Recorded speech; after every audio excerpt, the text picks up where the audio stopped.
welcome back to our 8th episode titled The Truth Behind Addiction. We are the Cores. I'm Nithya. I'm Lisa. And I'm Anvita, and today we're going to talk about addiction and the psychology behind it, as well as the psychology behind habits.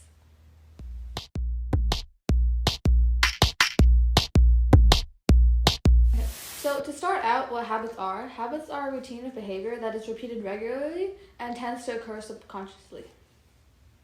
Habits form through a process known as habituation, where behavior becomes more frequent and automatic with repeated practice. The habit loop consists of 3 main components: a cue, a routine, and a reward. So to go more in depth with 3 main components, a cue, sometimes called a reminder, is a trigger that kicks off the habitual behavior. A routine refers to the habit or repeated behavior, and the reward refers to what the behavior does for you, like the outcome of the habit. So this is all a part of the habit loop, as Anvita said before, and what is really interesting is that by identifying and modifying any part of this loop, individuals can change their habits, like for example, changing the context, which is the cue, or substituting the routine, while keeping the same cue and reward can lead to new habit formation. So what other factors contribute to habits? So the environment of a person is a really big factor, and our environment plays a very significant role in habit formation. And by modifying our surroundings, we can make good habits easier and bad habits harder. It's important to teach people that arrange their environments to support their desired habits. So keeping fruits and vegetables in visible places so people can have healthy eating habits, or removing distractions from workplaces to improve productivity. And actually this makes a lot of sense because I'm not a very big water drinker. I don't drink a lot of water, right? Same girl. But if I have a water bottle right next to me, or I'll when I'm reminded to drink water. Or Nitya was saying earlier, how individuals can change their habits by modifying part of the loop, right? It makes sense when you think about it, but people don't tend to think about it because when people try to become more productive and do their work, right? Mm-hmm. If they add a reward at the end of the work, they're obviously going to be more productive, but people don't think of doing that, and that's why people procrastinate all the time, including myself included. With the water example, modifying your routine, before I had a really bad water bottle, so I would never bring it to school, and I would never drink out of it, but now that I've got my little hydro flask, I have no shame, and I drink away occasionally. So I want to continue. Okay. So going into a different aspect of it, there's also the science behind habits, which we have not talked about yet. And to start, habit formation and change are possible because of the brain's plastic nature. The brain's ability to recognize itself by forming new neural connections throughout life is called neuroplasticity. That highlights the human's ability and capacity for change at any age. Basically, it's never too late to develop new habits or change existing ones. Okay, so moving to a different side of habits, I think it's interesting how habits can become compulsion as well. If you really get dangerous. It's necessary to get done. Yeah, not exactly necessary, but it happens so often. It's a normal part of your routine. Mm-hmm. Mm-hmm. Certain habits, especially those associated with strong rewards, I remember when I was younger, just to finish my dinner, I would be I could eat a piece of candy at the end. Terrible habit, but it worked.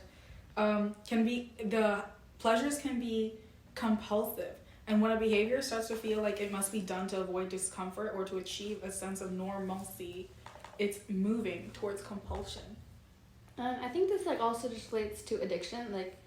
Addiction is the psychological and physical inability to stop consuming a chemical, drug, activity, or substance, and even though it's causing psychological and physical harm. The thing with addiction, right? You get when you're addicted to for example, substance use, right? When you use substance, you kind of get the high in your head, and the kind of the reward, and that's why people enjoy it so much. Mm-hmm. And addiction, there's a very fine line between addiction and habits, but it's important to realize the difference between them because addiction is loss of control and the continuation despite the negative outcomes. And when you think of habits, you have bad habits too, but yeah, like I said earlier, there's a fine line between bad habits and addiction, because addiction is you really can't control yourself from doing something because that's the reward in your brain. Yeah. The reward can be like both like a substance that you do or like a feeling, right? Because if we look at like dopamine release. Yeah. Whoa, I love that word, Nivea. You want to expand on dopamine a little bit? Well, dopamine is like when you're happy, what the chemical your brain releases when you're happy, right? And you always want to go to that feeling of like that feeling of happiness. Yeah. Doesn't that also relate to like when you're in a relationship? I think like dopamine's like, you see how like people, I think like not even like addictions and like just people put like, I think what you're saying, people putting themselves in situations like relationships where they get like that release of happiness. Mm-hmm. The dopamine rush. Yeah. And like talking about dopamine, like many diseases are associated with like high or low levels of dopamine, and like some diseases that are associated with low levels of dopamine is like Parkinson's disease, while addictions like associated with high levels of dopamine, which I think is kind of interesting. Wait, dopamine's dopamine's a hormone and like a neurological It's transmitter, right? Yeah. Neurotransmitter. Yeah, I think dopamine is part of dopamine is part of something called the brain reward system, which is made up of a group of neural structures that are responsible for incentive salience, which is basically our desire and craving for a reward. It's also responsible for associative learning and positive emotions that involve pleasure, such as joy, ecstasy, and euphoria. So when this is talking about with the drug use and substance use and addiction, stuff like that, when you're using a type of drug that makes you feel like high, you're getting that rush of dopamine in your brain, and then we crave it more. Yeah. Yeah, dopamine. The crave is real. It just causes like blood vessels to relax and stuff like that. So it also just like changes like your like body plays when you experience a dopamine release. Yeah, and like you were saying earlier, like Nichia was saying earlier, the more dopamine that is released by the reward, the more effective the reward is. And this big dopamine impact release is known as the hedonic impact, which can change the effort. We can change by the effort for the reward and the reward itself. I think that's when it becomes like a compulsion, because it like it takes you to that place. Yeah, and I think like on like habits, which can be neutral and like even beneficial, addictions do have detrimental effects on an individual's health, relationship, and like functioning in society. Because most of the time, if you think about it, right, when you have a habit that you've been doing for a long time, at one point you start giving yourself a reward because it's so natural. But when you are addicted to something, you get the reward every time you do it, no matter how long it's been, right? But the reward can also be like kind of like satisfaction. Like that's true. It's like it's like a list that you're just checking down once you that's get it done. true. Yeah. Like I feel like when we have to like get homework done for like all of our classes, and then like as like you finish each class, it's like, whoa, like I did that. I was productive. Oh my god, like checking off a box of planner. Oh, but honestly, the best feeling in the world. But like literally for me, like I got it at the beginning and I just stopped using it, and then like, oh yeah, my planner has been. I threw that away. Oh my god. Okay, so I think it's like kind of interesting to see how like habits and like addiction, they all have something related, but like you know how OCD is also like compulsive and like has compulsive habits in there. Where do you like draw the line? Wait, first of all, what's OCD? OCD is obsessive compulsive disorder. And okay, think about like the habit compulsion and OCD compulsion, right? When you're doing a habit that you want to do, like for when you constantly do the same habit, like it's like a part of your routine.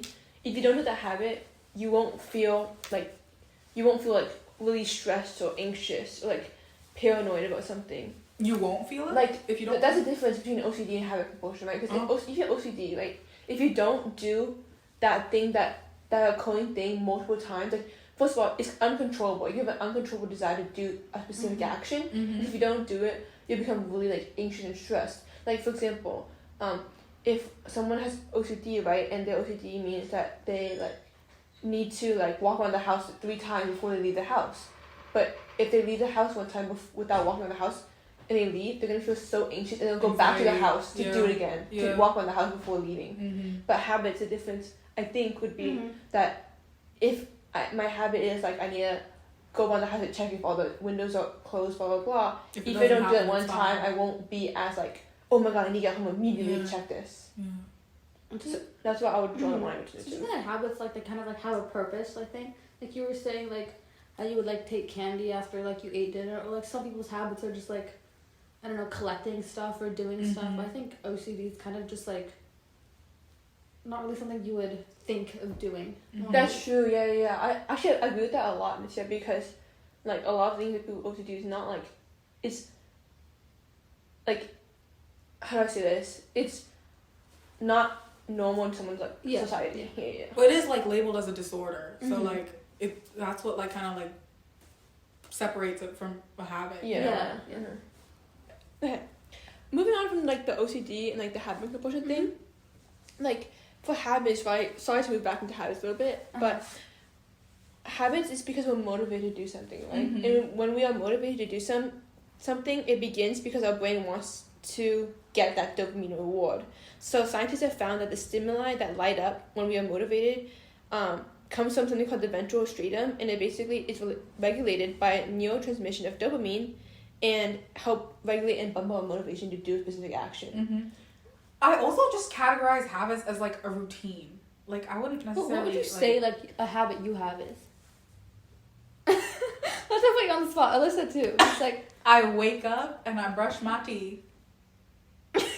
Yeah, that is a habit. I mean, like that's like this list of like habits that you do have, like that creates your routine. Yeah. But then like why is this like a habit like always seen in like a negative light? It's because a lot of people have bad habits. Like me procrastinating my homework is a bad habit. Like, me sleeping late every day. But you don't do that every day. She does. I know you're talking about routines, but I just realized something. Like when we're talking about motivation, you know how we're motivated to do something at one point, like you like wash the dishes or do our homework. You know how that goes down really quickly. Like we start, but then like we're not motivated anymore. It's because just starting, we get that dopamine rush, and then after it's gone, we're like, oh, we don't really care about this anymore, and that's why we lose our motivation to kind of do things. After you're finished doing it? No, like even just by starting, because by starting we'll get that dopamine rush, because that's a reward. Starting, because if you're motivated to your homework, right, you have that sudden rush and motivation to complete your homework. Just by starting your homework, you'll get that dopamine rush, the dopamine reward. Because you think you're motivated to do your homework, not like. Oh, like once you muster up all that motivation, actually start, it's like, yeah. Yeah, right? And then, because you've been like, for example, if someone's been laying, like me, okay? If I've been lying on the floor all day and I get a sudden rush of motivation, just getting up and starting my homework is like, wow, like I did something. What are you laughing at? I didn't realize. I look at it like, why? Remember. Okay, continue. I don't know where I was anymore. It's okay. Oh yeah. So for example, like for me, if I'm lying on the floor all day, right, and I get that sudden rush of motivation to just start my homework, just getting up and start my homework after like a period of me lying on the floor, you're just like getting that dopamine rush. I'm like, wow, I'm actually gonna start being productive. Yeah. But then once that dopamine rush is gone, I'm like do I really want to do this anymore? Like I don't really care anymore. Let me just sit in How my does bed. this relate back to habits? We just want like the dopamine and motivation kind of thing. Okay. I see. Yeah, okay. Now to go back to like habits and like addiction. Sorry. Okay, talking back about addiction, change your mind for a minute. Addiction also has a lot of factors that contribute to it, such as genetic predisposition, environmental influences, stress, and the nature of the substance or behavior itself. And it can seem like there's no like end to it or escape, but it's important to know that like there is like an escape to it. Like there is like ways you can get help or like go to rehab. Yeah, exactly. So now we're going to talk about Gina, someone who has suffered from addiction, and I'm just going to start reading out what she has to say about her story. I was in active addiction since I was 13. I started doing heroin and continued using until I was 33. Gina is an outgoing person, hence her soul that shines through her eyes. Without hearing her story, you would never understand the trials and tribulations she endured to make it where she is today. Saying this in Gina's point of view, in 2005, I was getting high and fell 20 feet and broke my back and my wrist, but I stayed out. I was only 70 pounds at that point. My family had to prepare my funeral. I told my mom I was going to die from this disease, that it was my destiny. In addiction, you live in the past of what it was like when you were a kid, standing on the corner, drinking 40s, or hanging out in the bar. It is the only disease that convinces you that you don't have a disease. It is cunning, baffling, and powerful. Like too many people, substance use disorder had taken over Gina's life. That is until one day when she found the inner strength to ask for help. She says, I was hanging out in Kensington in the freezing cold, and I suddenly had a moment of sanity. It was like my head and my heart were both suddenly on the same page, and I thought, what are you doing? This isn't good. I had been to 11 rehabs before that day, but that time I walked into the crisis center, and it was the first time I finally said, I don't have a home, and I haven't had one in 4 years. I'm dying, and I need you to help me. And they did. I had a social worker who really fought for me. People would treat me badly. In their terms, I was just a junkie. But my social worker told me, we're going to fight really hard for you. I need you to fight hard for you. She sent me through detox. I started going to meetings and hanging out with girls who lived in the recovery house. To Gina, having a strong support system was crucial. Most noteworthy was her family. I'm not saying the rest of it. Okay, I think it's so like important. It's like not important, like not something to acknowledge. It's like a lot of people like don't. It's rare to have that point of like sanity that Gina was talking about. Like she said she had a moment of sanity, right? It's so rare for people in addiction to have that kind of point. Like it's so, like, it's so. Addiction is like so scary because of how like deep it can go. Like where it's like so hard to get out. I think people like don't really realize it. Because I'm assuming when Gina said she didn't have a home and haven't had one in 4 years, she's like homeless, right? Yeah. And I was listening to this another podcast once, and it was talking about how if someone's homeless, right, like a lot of people try to give them money, and a lot of people don't agree with that because like they're just gonna use that money to buy more drugs, right? But when you're out like without a home in the cold like that, like you're not gonna survive. You don't want to remember the feeling or like feel like you're freezing, you're starving, you're hungry. Like in that case, that drugs and substance use that you're addicted to gives you the feeling of like warmth, like a high. Like you don't like have to feel like all the pain that you're going through, right? A lot of times you see like people who are like addicted to like drinking, for example. Like they go to that because they want to escape like what they're going through at that current moment. Like if you look at like a lot of like TV shows or like K-dramas or something, like they do drink like after like a long day at work, and then like that becomes like a habit, and that turns into an addiction. And so like Gina over here, she had that moment of sanity. I don't think anyone like in like the usually like people don't want to escape that like feeling of you know like escaping their actual reality, and they just I think it's amazing that she did. Yeah. Moving on, I think it's interesting to see how habits or just things that like one can assume is normal like turn into addiction. I think it's really scary just to think about it. Because people have that feeling of like craving, right? And apparently, I actually didn't know this, but craving isn't something you want. It's actually something that your body tells you need. So, it's being thought that nowadays cravings originate in the brain, not the body, and it originates in two systems: our brain reward processing activity and the release of hormones. So the reward processing system becomes intertwined with the feeling of longing. And so if we're longing for like something to help us escape, like Anjita said earlier, you want to escape, your body should continue to tell you that you need that substance, you need that drug to kind of like help you like forget the feeling of pain that you're in. But yeah, I've heard about, moving on from Gina's story, right? I've heard about people who collect strange things and it turns into a whole addiction.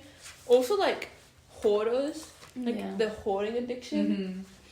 Basically it's called a collecting addiction, and collecting as a hobby can become hoarding or compulsive hoarding, differing in that covering a large amount of living area with possessions lead to significant distress or impairment.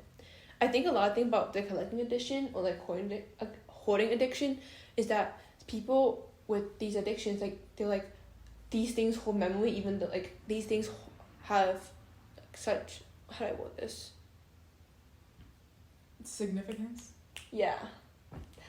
These like objects hold such a special like significance, they can't throw it away.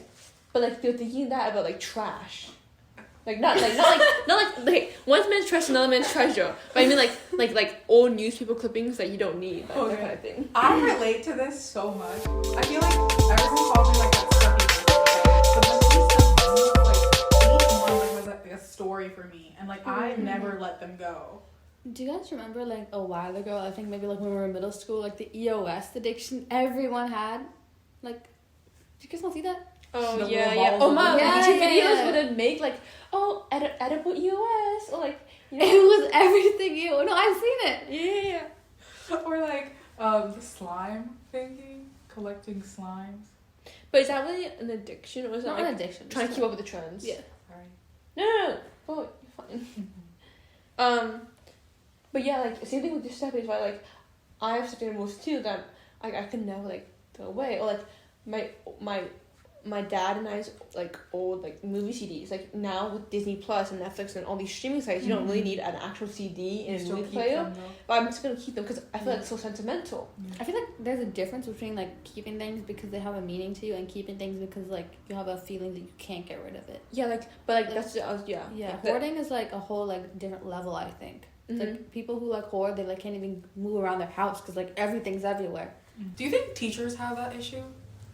I don't think so. I think, like, teachers, they have to keep all of their stuff because, like, you're, like, kids are kind of crazy. Like, kids, like, have you seen, like, when teachers hand you your test back and they only give you pens because, like, the kids just erase their answers and stuff? Mhm. I think teachers have to keep all of their stuff because of kids like that.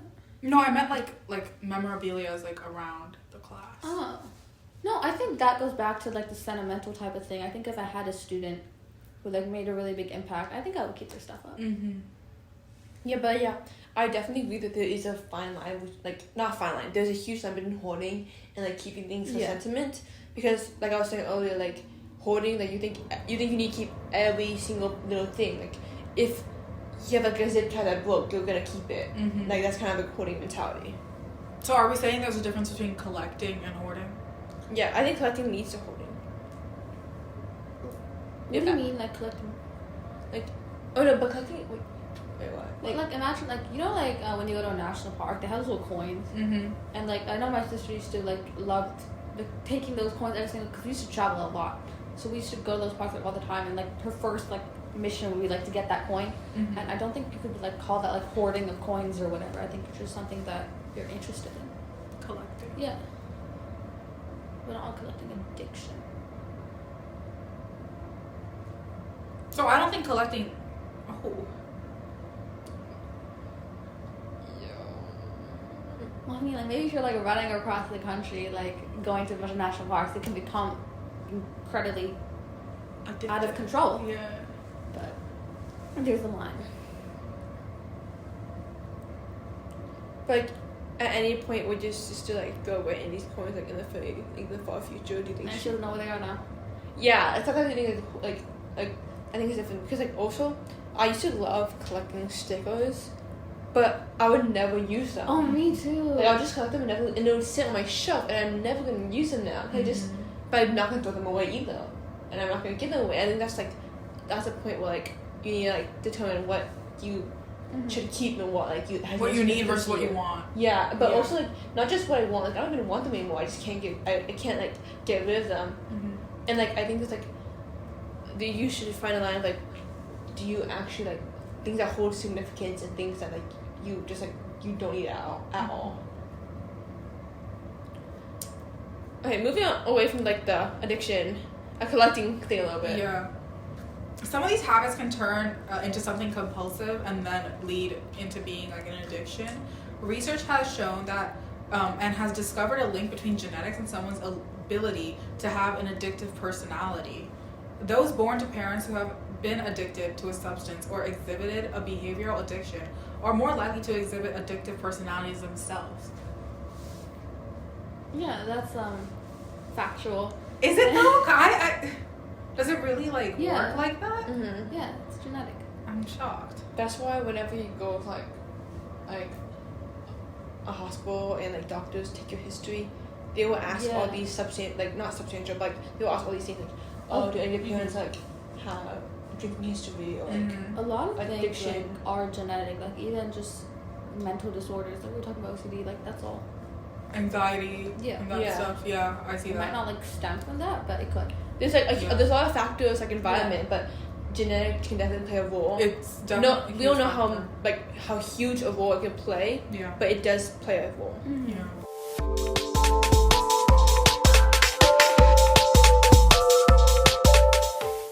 Yeah, so I think that's like most of what we can say about addiction habits. There's definitely more to talk about, but for today's episode, I think we'll just like cut it off here.